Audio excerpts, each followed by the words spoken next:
Hi, my name is Sam Johnson and I am a voice teacher. Today I will be reacting to and analyzing Hozier performing Sweet Thing, a cover of a Van Morrison song called Sweet Thing.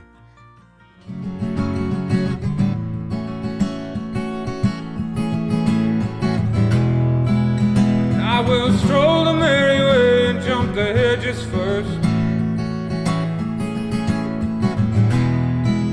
I will drink clear, clean water to quench my thirst. Good. He's a really good singer. Obviously, so far he hasn't done a lot. What's interesting to me is when he was speaking at the beginning and we heard all of the reverb on his voice. Hi, I'm Hozier for Naked Noise. It's really apparent to me that there's reverb on his voice. It's like, here's reverb. Take it. Put it everywhere. And then as soon as he starts singing, I assume they're not cranking the reverb down. They might change it a little bit, but it's my brain is so conditioned to that being what a sung sound sounds like that it almost filters the reverb out. I was at a concert last year and I noticed the same sort of thing where I think it was Band of Horses. The guy was talking and I was like, wow, that sounds ridiculous. That does not sound like a human voice.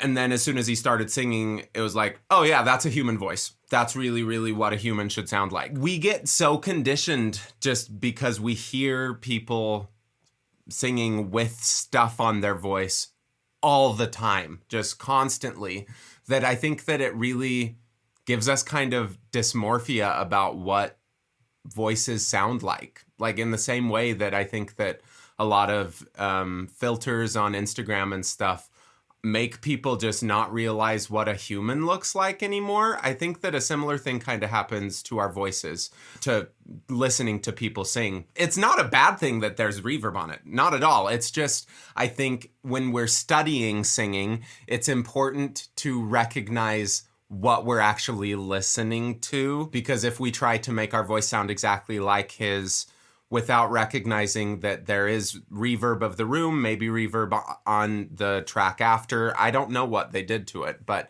the more that we can train our ears to hear that kind of stuff, I think it can let us be nicer to ourselves when we are learning. I'll go watch the ferry boats and I'll get high on the blue ocean against the water sky. I will walk and talk in gardens all wet with rain. He forms his vowels in such a beautiful way. I am constantly saying in my lessons, round and down, which is a phrase that I stole blatantly from one of my teachers, Dean Kalin. If you are interested in learning how to be a good voice teacher, he has my favorite book on it called Teaching Good Singing, available at deankalin.com. But round and down, he naturally does some of that, I think, just because of his accent. But he was going whoa, whoa, whoa, whoa with pretty much all of those words, where if you had maybe someone who grew up in, I don't know, Australia, would they just speak their words in the same way? Probably not. So to get the same sort of effect, you have to go a little bit further away from what you'd actually do with your natural speech to get that tonal quality. With him, I think that his natural accent just kind of works really well in this. And maybe he's emphasizing it at certain parts, but I think that it just works for him. Oh, good God, you're a sweet thing. Oh, good God, you're a sweet thing. I shall drive my chariot down your streets and cry. Okay, so on that, he opens it to the cry. It has a much brighter sound than a lot of the oh kind of stuff that he was doing. So that just shows that he has a range of colors available to use. Is any inherently better than the other? No.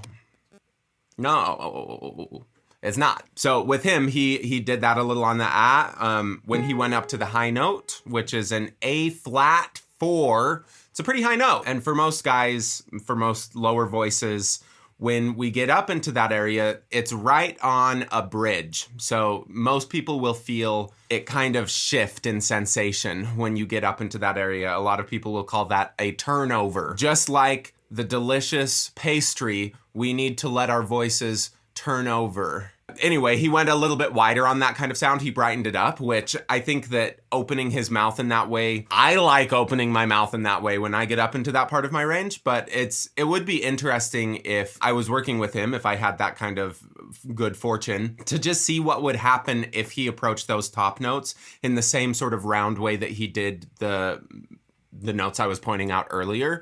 I'm just curious what that would sound like. Would it feel easier? Hey, it's me tonight, I'm dynamite and I don't know why. You shall take me strongly in your arms again. Okay, so that's what I was just saying, the strong.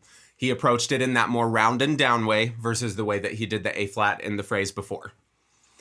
That's it. That's the only difference I'm seeing. If he moved his mouth in the same way on that first one, it would have a different tone. If he went on this one strong, it would have a different tone. It would be brighter. Is any inherently right? Yeah, I'm sure. There's something inherently right with this. Sound off in the comments. Which of those is the right way to sing? You know, when we're all judged of how well we're singing with the criteria that the adjudicators of just the world are definitely doing all the time. Which is right? Did any of those words make sense? Maybe. Oh, good God, you sweet thing. He's just got this beautiful, beautiful instrument. With that O, it's interesting. He didn't open his mouth very much. It looked kind of like this. Oh. And when he went up to the E, he could get away with that. If he tried going up to the A flat, I don't think he could get away with that. Obviously, he opens his mouth a little bit more, and he sounds wonderful. So maybe that's what we have to do. Maybe we have to open our mouths when we sing. I don't know. Just food for thought. Oh, good God, you're a sweet thing. I shall raise my hand up into the night. So that wider sound, I shall. It just sounds a little bit shoutier, which is a wonderful, appropriate sound. Oh, my sweet thing. Oh, good God. Okay, so in that very last word, he did kind of open his mouth a little bit more. Good God. A little bit closer to that, where the rest of that middle part of his voice, oh, good God, you're a sweet thing. He like under opens a little. It gives it a really interesting tone. And I think the contrast between that tone and the more open tone in that middle part of his voice, and between the very open tone that he uses every time that he approaches the high notes, the part where like you gotta sing, you gotta do it a little bit more that way or else things don't work. I think that contrast is just lovely. Yeah, he's a phenomenal singer. The reverb on his voice, probably just like, reverb makes everyone sound better, but like you can't be a terrible singer and put the amount of reverb that is on his voice on your voice and then suddenly sound like that. Like it's not just going to fix everything. You can't just slap some compression on a voice that doesn't know how to sing and it's going to fix everything. You can't just put some auto-tune on a voice that doesn't know how to sing and it's going to fix everything. Like all of those are just tools. And I don't know what's all on his voice. Like it is a produced sound, but that does not mean that he doesn't know how to sing or that I'm saying that he doesn't know how to sing because there's reverb on it. Quite the opposite. He knows how to sing phenomenally well, and we are lucky to watch him sing in a church. I wonder, has he ever thought about writing a song about a church? I don't know. Sound off in the comments. Let me know if Hozier has ever written a song about a church. And also, go check out my website, vocalease.net, and sign up for a voice lesson with me so that I can ask you to do things with your voice that maybe you haven't considered to do with your voice. If you're Hozier, obviously you have considered a lot of these things. You know, if you're not Hozier, maybe you haven't considered all of the things. Maybe Hozier hasn't considered all the things. Hozier, please message me. I want to learn from you. This is the worst sign off I've ever done. Have a wonderful day.